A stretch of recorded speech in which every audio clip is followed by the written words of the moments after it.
بسم اللہ الرحمن الرحیم۔ اللہ تبارک و تعالیٰ کے نام سے شروع جو بڑا مہربان اور نہایت رحم کرنے والا ہے۔ فاروق ہسٹوریکل وائس میں تمام دوستوں کو خلوص بھرا سلام۔ میں ہوں فاروق احمد اور آپ دیکھ رہے ہیں فاروق ہسٹوریکل وائس چینل۔ آج کی ہماری اس ویڈیو کا موضوع ہے سیدنا حضرت بلال رضی اللہ تعالی عنہ۔ دنیا کے گوشے گوشے میں ہر لمحے ایک آواز بلند ہوتی ہے۔ یہ آواز 14 صدیوں سے اسی تسلسل کے ساتھ بلند ہو رہی ہے۔ ہر دور میں اس آواز نے یکساں کلمات ادا کیے۔ یہ کلمات اس دین کے ماننے والوں کا سرمایہ افتخار ہیں۔ ان کلمات میں وہ روب و جلال ہے جو بڑے بڑے جابروں کے دلوں کو اسیر کر لیتا ہے۔ اللہ اکبر، اللہ اکبر، اللہ سب سے بڑا ہے، اللہ سب سے بڑا ہے۔ اس روئے زمین پر سب سے پہلے ان کلمات کو بلند کرنے کی سعادت جس شخص کے حصے میں آئی وہ ایک حبشی النصر غلام تھے جن کی رنگت سیاہ تھی، آنکھیں سرخ اور ہونٹ موٹے تھے، لیکن ان کا دل نہایت حسین تھا۔ یہ غلام جنہیں اللہ رب العزت نے عزت و شہرت کی بلندیوں پر فیض کیا حضرت بلال بن رباح تھے۔ آپ رضی اللہ تعالی عنہ کو نہ صرف دنیا کے پہلے مؤذن ہونے کا اعزاز حاصل ہے بلکہ آپ صلی اللہ علیہ وسلم کے خادم خاص بھی تھے۔ حضرت بلال کا پورا نام بلال ابن رباح تھا۔ آپ کے والد رباح حبشہ کے رہنے والے تھے، اس لیے آپ کو بلال حبشی کہا جاتا ہے۔ حبشہ عرب کے مغرب میں آباد ایک افریقی ملک ہے جہاں کے لوگوں کا رنگ عموماً سیاہ ہوتا ہے، لہذا حضرت بلال کا رنگ بھی سیاہی میل تھا۔ زمانہ جاہلیت میں ہی حضرت بلال کے والدین مکہ میں آ کر آباد ہو گئے تھے۔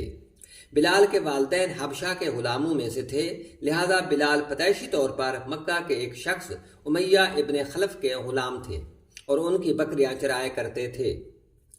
حسب معمول جب ایک دن بکریاں چرا رہے تھے تو ایک آواز آئی، کیا تمہارے پاس دودھ ہے؟ یہ آواز دینے والے حضرت محمد صلی اللہ علیہ وسلم تھے۔ حضرت بلال نے آواز سنی تو قریب چلے آئے اور عرض کی، جناب میری بکریوں میں کوئی بکری بھی دودھ دینے والی نہیں ہے، اس لیے معذرت چاہتا ہوں کہ آپ کی تمنا پوری نہ کر سکا۔ آپ صلی اللہ علیہ وسلم نے فرمایا، اگر اجازت ہو تو سامنے والی بکری کو دیکھ لیا جائے، ہو سکتا ہے اس سے دودھ مل جائے۔ حضرت بلال نے عرض کی، مجھے کوئی اعتراض نہیں، آپ دیکھ لیجئے۔ آپ صلی اللہ علیہ وسلم نے ارشاد فرمایا، اجازت دینا تیرا کام ہے، بکری کے تھنوں میں دودھ بھر دینا اللہ کا کام ہے۔ حضرت بلال نے بکری آپ صلی اللہ علیہ وسلم کی خدمت میں پیش کر دی۔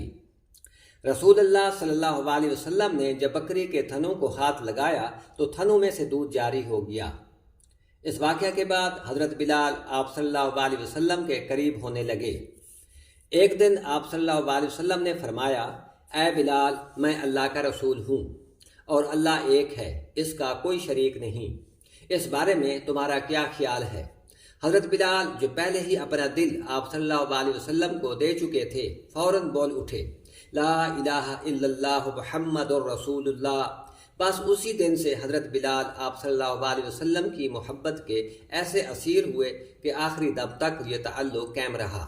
حضرت بلال وہ پہلے غلام شخص تھے جنہوں نے مکہ میں اپنا ایمان ظاہر کر دیا تھا۔ اسلام لانے کی وجہ سے انہیں سخت اذیتیں برداشت کرنا پڑی۔ حضرت بلال چونکہ امیہ بن خلف کے غلام تھے جو سخت مشرک اور دشمن اسلام تھا۔ جب اسے معلوم ہوا کہ بلال نے اسلام قبول کر لیا ہے تو وہ آتش انتقام سے بھڑک اٹھا۔ اس نے بلال کو اپنے پاس بلایا اور اس سے پوچھا کہ میں نے سنا ہے کہ تو نے لات، منات اور عزا سے منہ پھیر لیا ہے، کوئی اور معبود تلاش کر لیا ہے، کیا یہ بات درست ہے؟ حضرت بلال فوراً بولے، محمد صلی اللہ علیہ وسلم کے دین حق پر ایمان لے آیا ہوں اور اس اللہ کو معبود حقیقی مانتا ہوں جس نے میرے آقا و مولا حضرت محمد صلی اللہ علیہ وسلم کو حق کے ساتھ مبعوث فرمایا ہے۔ جب امیہ بن خلف نے حضرت بلال کا یہ جواب سنا تو اس کے پورے جسم میں آگ لگ گئی کہ ایک غلام ہو کر اس طرح بے دھڑک جواب دے رہا ہے۔ وہ بولا، اس دین سے باز آ جاؤ ورنہ شدید عذاب سے دوچار کر دوں گا۔ لہذا بلال پر ظلم و ستم کا آغاز ہو گیا۔ تشدد، اذیت، بھوک پیاس، مار پیٹ اور دوسرے مظالم بڑھتے گئے، لیکن حضرت بلال اپنی زبان سے آہت آہت پکارتے۔ امیہ بن خلف آپ پر بے انتہا تشدد کرتا، کہتا کہ تو کہے میں لات اور عزا پر ایمان لایا۔ حضرت بلال فرماتے کہ میں لات، منات اور عزا سے بیزار ہوں۔ تشدد بڑھتا جا رہا تھا۔ وہ حضرت بلال کو اتنا مارتا کہ آپ بے ہوش ہو جاتے، اور پھر جب ہوش میں آتے زبان سے آہد آہد کی آواز آتی۔ عرب کی سرزمین اپنی گرمی کی وجہ سے مشہور تھی۔ امیہ اپنے غلام بلال کو اس گرمی میں تپتی ہوئی ریت پر لٹاتا اور سینے پر بھاری پتھر رکھ دیتا، لیکن آپ کی زبان سے آہد آہد کی صدا بلند ہوتی رہتی۔ امیہ آپ سے کہتا کہ تو اب بھی محمد صلی اللہ علیہ وسلم کے خدا سے باز آ جا، لیکن ان کے سینے سے اسلام اور محمد صلی اللہ علیہ وسلم کی محبت دنیا کی کوئی بھی سخت سے سخت سزا ختم نہیں کر سکتی تھی۔ آپ کے سینے میں عشق رسول صلی اللہ علیہ وسلم کا چراغ روشن تھا۔ امیہ نے طیش میں آ کر ان کے گلے میں رسی ڈال دی اور مکہ کے شرعی لڑکوں کے حوالے کر دیا۔ وہ بدبخت شرعی لڑکے آپ کو مکہ کی گلیوں میں گھسیٹتے پھرتے تھے، تپتی ہوئی ریت پر آپ کو اوندھے منہ ڈال دیتے تھے اور پھر اوپر بھاری پتھر رکھ دیتے۔ حضرت بلال رضی اللہ تعالی عنہ کو سزا دینے کے لیے کئی افراد تھے۔ ایک تھک جاتا تو دوسرا سزا دینے لگتا۔ کبھی ابو جہل کا نمبر آتا، کبھی امیہ بن خلف کا، کبھی ان کے علاوہ دوسرے لوگ سزا دینے لگتے، اور ہر شخص ان کو اتنی سزا دیتا کہ اپنی طاقت ختم کر دیتا۔ یہ ظلم و ستم کا سلسلہ کافی عرصہ تک یوں ہی چلتا رہا۔ حضرت ابوبکر صدیق رضی اللہ تعالی عنہ روزانہ یہ تماشا دیکھتے اور انتہائی افسوس کرتے۔ آخرکار ان سے رہا نہ گیا۔ وہ ایک دن امیہ کے پاس گئے اور اس سے کہا کہ اس بے کس غلام پر اتنا ظلم نہ کر۔ اگر وہ ایک خدا کی عبادت کرتا ہے تو تیرا اس میں کیا نقصان ہے؟ اگر تو اس کے ساتھ احسان کرے گا تو آخرت میں تیرے کام آئے گا۔ امیہ نے حقارت سے کہا، میں تمہارے خیالی یوم آخرت کے تصور کا قائل نہیں ہوں، میرے جی میں جو آئے گا میں وہی کروں گا۔ حضرت ابوبکر صدیق رضی اللہ تعالی عنہ نے ایک بار پھر اسے تحمل سے سمجھایا کہ تم طاقتور ہو، اس مجبور غلام پر ظلم کرنا تمہارے شایان شان نہیں۔ امیہ نے جواب دیا کہ تم اس کالے غلام کے اگر اتنے ہی ہمدرد ہو تو اسے خرید کیوں نہیں لیتے؟ لہذا حضرت ابوبکر صدیق رضی اللہ تعالی عنہ نے اسے خرید کر آزاد کر دیا۔ حضرت ابوبکر صدیق رضی اللہ تعالی عنہ نے اعلان کر دیا کہ بلال اب آزاد ہے اور دنیا اور آخرت میں میرا بھائی ہے۔ جب آپ صلی اللہ علیہ وسلم کو حضرت بلال کے آزاد ہونے کی خبر ملی تو آپ بہت ہی خوش ہوئے۔ اب حضرت بلال اپنا زیادہ وقت بارگاہ رسالت میں گزارتے تھے اور آپ صلی اللہ علیہ وسلم سے قرآن مجید کی تعلیم حاصل کرتے، حکمت و دانائی کی باتیں سیکھتے اور دین حق کو زیادہ سے زیادہ پھیلانے کی کوشش کرتے۔ جب ہجرت کا حکم آیا تو حضرت بلال رضی اللہ تعالی عنہ نے بھی ہجرت کی اور مکہ سے مدینہ منورہ جا پہنچے۔ جب مدینہ میں مسجد نبوی کی تعمیر ہوئی تو بلال نے سب سے پہلے اذان دی اور اسلام کے سب سے پہلے مؤذن کا اعزاز حاصل کیا۔ حضرت بلال کی آواز نہایت بلند و بالا اور دلکش تھی۔ ان کی ایک صدا توحید کے متوالوں تک پہنچتی تو وہ اپنے سب کام چھوڑ کر مسجد میں پہنچ جاتے۔ یہ عشق و محبت کا جذبہ تھا کہ جو بلال کو کسی وقت بھی اپنے محبوب آقا سے جدا نہ ہونے دیتا۔ وہ آپ صلی اللہ علیہ وسلم کی ادنا سے ادنا تکلیف بھی برداشت نہ کر سکتے تھے اور ہماتاً خدمت بجا لانے کے لیے تیار رہتے، خواہ آپ صلی اللہ علیہ وسلم انہیں وہ خدمت بجا لانے کا حکم ارشاد فرماتے یا نہ فرماتے۔ سفر کے دوران جب دوپہر میں دھوپ شدت اختیار کر لیتی تو حضرت بلال رضی اللہ تعالی عنہ بغیر کہے آپ صلی اللہ علیہ وسلم کے سر پر چادر تان دیتے۔ غزوات کے موقعوں پر وہ میدان جنگ سے کچھ دور ایک صاحباں کھڑا کر دیتے جہاں آپ صلی اللہ علیہ وسلم جنگ کا نظارہ کرتے اور مناسب ہدایات دیتے رہتے تھے۔ تک جنگ جاری رہتی، بلال برابر میدان جنگ اور آپ صلی اللہ علیہ وسلم کے خیمے کے درمیان چکر لگاتے رہتے اور آپ صلی اللہ علیہ وسلم کے احکامات فوج تک پہنچاتے رہتے۔ ہجرت کے اگلے سال جنگ بدر کا واقعہ پیش آیا۔ حضرت بلال رضی اللہ تعالی عنہ نے بھی اس جنگ میں شرکت فرمائی۔ مشرکین مکہ کے بڑے بڑے سردار جو اسلام اور مسلمانوں کے سخت ترین دشمن تھے اور جنہوں نے مسلمانوں کو مکہ سے نکال کر دم لیا تھا، اس جنگ میں مارے گئے۔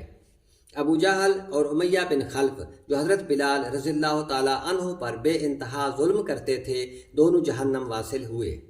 امیہ بن خلف کو جنگ بدر میں حضرت بلال رضی اللہ تعالی عنہ نے قتل کیا۔ حضرت بلال رضی اللہ تعالیٰ عنہ آپ صلی اللہ علیہ وسلم کی مسجد کے مؤذن بھی تھے اور آپ صلی اللہ علیہ وسلم کے خازن بھی، یعنی حضرت بلال آپ صلی اللہ علیہ وسلم کے اخراجات کے ذمہ دار بھی تھے۔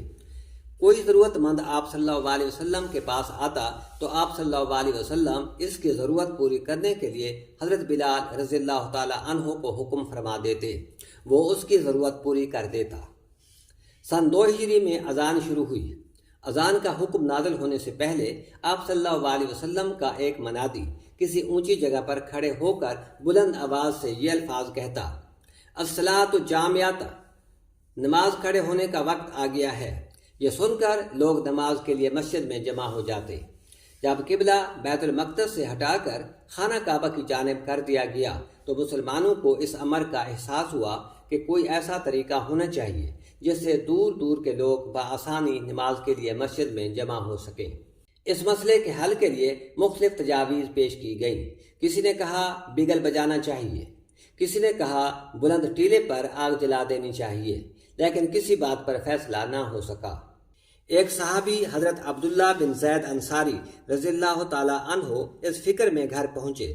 گھر والوں نے کھانے کا پوچھا لیکن انہوں نے کھانے سے انکار کر دیا اور کہا، رسول اللہ صلی اللہ علیہ وسلم کو نماز کے لیے لوگوں کو بلانے کے مسئلے نے پریشان کیا ہوا ہے، میں جب تک اس مسئلے کا کوئی حل تلاش نہ کر لوں کھانا نہ کھاؤں گا۔ رات کو خواب میں انہوں نے اذان کے الفاظ سنے اور دیکھا کہ ایک شخص اذان کے الفاظ مسجد کی چھت پر کھڑے ہو کر بلند آواز سے کہہ رہا ہے۔ یہ الفاظ کہہ کر وہ کچھ دیر کے لیے بیٹھ گیا اور پھر کھڑے ہو کر نماز کی اقامت کی جو انہی الفاظ پر مشتمل تھی جن الفاظ میں اذان دی گئی تھی۔ عبداللہ بن زبیر بیدار ہوتے ہی آپ صلی اللہ علیہ وسلم کی خدمت میں حاضر ہوئے اور رات والا واقعہ آپ صلی اللہ علیہ وسلم کے گوش و گزار کر دیا۔ آپ صلی اللہ علیہ وسلم نے فرمایا، تم بلال کے پاس جا کر انہیں یہ الفاظ یاد کروا دو اور انہیں کہو کہ وہ ہر نماز کے وقت یہ الفاظ بلند آواز میں دہرایا کریں۔ جب پہلی بار حضرت بلال کی زبان سے یہ الفاظ نکل کر مدینے کی فضا میں گونجے تو پھر حضرت عمر رضی اللہ تعالیٰ عنہ آپ صلی اللہ علیہ وسلم کی خدمت میں حاضر ہوئے اور عرض کیا، یا رسول اللہ، میں نے بھی آج رات خواب میں ایک شخص کو یہی الفاظ کہتے سنا ہے۔ اس طرح اذان کا آغاز ہوا جو قیامت تک جاری رہے گا۔ جب آپ صلی اللہ علیہ وسلم فاتحانہ شان و شوکت سے مکہ میں داخل ہوئے تو آپ صلی اللہ علیہ وسلم نے حضرت بلال کو حکم دیا کہ وہ کعبہ کی چھت پر کھڑے ہو کر اذان دیں۔ جس وقت بلال کی آواز مطہائے مکہ میں گونجی اور اشہد اللہ الہ الا اللہ کے الفاظ ان کے منہ سے نکلے تو مشرکین کے دل رنج و الم سے بھیگ گئے۔ حضرت بلال نے کعبے کی چھت پر کھڑے ہو کر اذان مکمل کی۔ ایک دفعہ آپ صلی اللہ علیہ وسلم کو عالم کشف میں اللہ تبارک و تعالیٰ نے جنت کا نظارہ دکھایا۔ آپ صلی اللہ علیہ وسلم نے اپنے آگے حضرت بلال کے قدموں کی آواز سنی۔ نماز کے بعد آپ صلی اللہ علیہ وسلم نے پوچھا، بلال، تمہیں اپنے کس عمل کے نتیجے میں سب سے زیادہ ثواب ملنے کی امید ہے؟ کیونکہ جنت میں اپنے آگے میں نے تمہارے قدموں کی آواز سنی ہے۔ بلال نے اپنے کسی بڑے عمل کا ذکر نہ کیا بلکہ صرف اتنا کہا کہ میں ہر وضو کے بعد 2 رکعت نفل پڑھ لیتا ہوں۔ آپ صلی اللہ علیہ وسلم کی وفات کے بعد آپ شام کے شہر حلب چلے گئے۔ آپ کہتے تھے کہ اب مدینے میں دل نہیں لگتا۔ حضرت بلال نے ایک رات خواب میں آپ صلی اللہ علیہ وسلم کی زیارت کی۔ آپ صلی اللہ علیہ وسلم نے فرمایا کہ ایسی بھی کیا بے رخی ہے، ہم سے ملنے کیوں نہیں آتے؟ صبح ہوتے ہی حضرت بلال رضی اللہ تعالیٰ عنہ مدینہ کی جانب روانہ ہو گئے۔ جیسے ہی حضرت بلال کی اونٹنی مدینہ شریف میں داخل ہوئی، شہر بھر میں شور مچ گیا کہ مؤذن رسول صلی اللہ علیہ وسلم آ گئے ہیں۔ آپ سیدھے قبر رسول پر گئے اور زار و قطار رونے لگے اور کہنے لگے، یا رسول اللہ، میں حاضر ہوں۔ نماز کا وقت ہوا تو صحابہ کرام نے اصرار کیا کہ آپ اذان دیں، لیکن آپ نے انکار کر دیا۔ آخرکار حضرت امام حسن اور حضرت امام حسین علیہ السلام کے اصرار پر راضی ہوئے اور اذان دینا شروع کی۔